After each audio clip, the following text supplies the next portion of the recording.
3,000 pesos per month. 35, 3 for 100. Malutaw, maraming dahon. Sariwa, sariwa. Yes, yan ang aking extra income mula sa pagbebenta ng lettuce. Maliit, para sa iba, malaki, siguro para sa iba din. Pero para sa akin, doesn't matter na yan. Basta, extra income ko yan at pwedeng maging extra income mo rin ito. Disclaimer lang ha, itong scale ng aking operation ng hydroponics is backyard lang. Dapat wala kang tauhan pag ganito lang kaliit yung iyong operation. Ikaw na dapat ang lahat ng gagawa ng kailangan ng iyong hydroponics. So yan yung gagamitin nating assumption para sa computation natin sa video na to. Pero bakit ikaw ka off duty may tauhan? Eh syempre, hindi lang naman ito yung ginagawa namin dito sa farm kaya meron akong 2 tauhan. Kasi kung ako, accountant lang na may 8 to 5 weekdays job, sure ako na kaya kong gawin ito habang ako nagtatrabaho. Mula sowing yan ha, hanggang selling. 100% sure ako dyan. At ikaw, for sure, kaya mo rin. Pero syempre, dahil negosyo ito, kailangan mo ng puhunan. Tama ba? Namuhunan ako ng 30,000, 29,892 pesos to be exact para sa aking greenhouse. Siguro marami magsasabi na napakamahal ng aking greenhouse na ganito lang yung greenhouse ko. Maybe, hindi ko alam. Pero passway that na ang concern ko tungkol dito.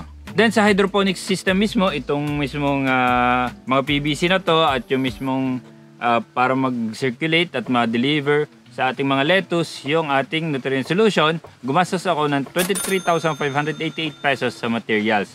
Materials lang yan ha. Kasi di ba DIY ko ito. DIY namin to ni John Paul. So gagamitin natin yung amount na yan maya-maya.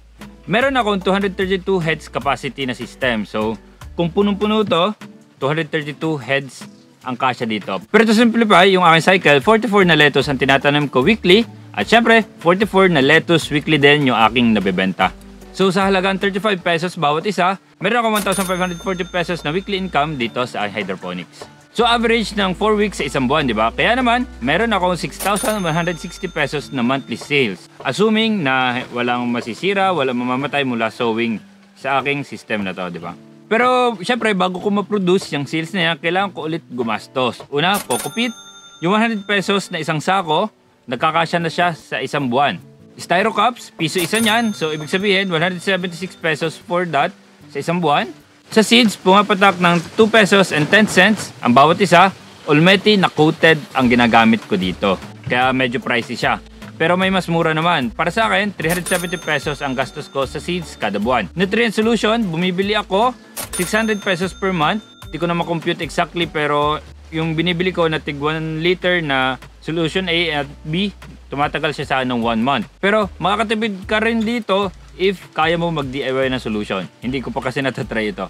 So para sa kuryente at tubig naman, 100 pesos lang ialat natin dyan kasi maunting tubig lang yung ating kinukonsum dito. At yung kuryente naman, para sa pump lang, na napakababa ng konsumo. At syempre, naka-timer naman siya. Namamatay, nabubuhay siya.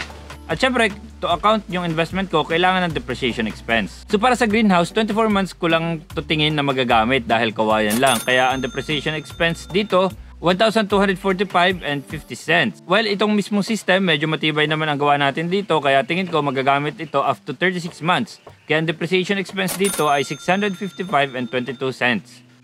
Kaya ang total expense to produce ay 3,246 and 32 cents. Kaya naman, if everything went well, may time na nagnenet ako ng 2,913 and 58 cents per month sa akin lettuce. Teka lang, ka off duty, nasan ang labor dyan? Bakit walang labor sa computation mo? Katulad ng sabi ko, wala. Kasi sa scale na to, dapat ikaw lang ang nagtatrabaho dito. Should be wala kang tauhan mula umpisa hanggang pagbenta. Para sa'yo lahat ng kita. Diba? Small scale na pwede kahit may trabaho. Reminder lang ha, dapat gusto mo ang ginagawa mo. Kasi once naramdaman mo ang hirap sa pag-aalaga at pagbebenta, baka hindi ka tumagal. Ikaw ka off duty, itatry mo ba to?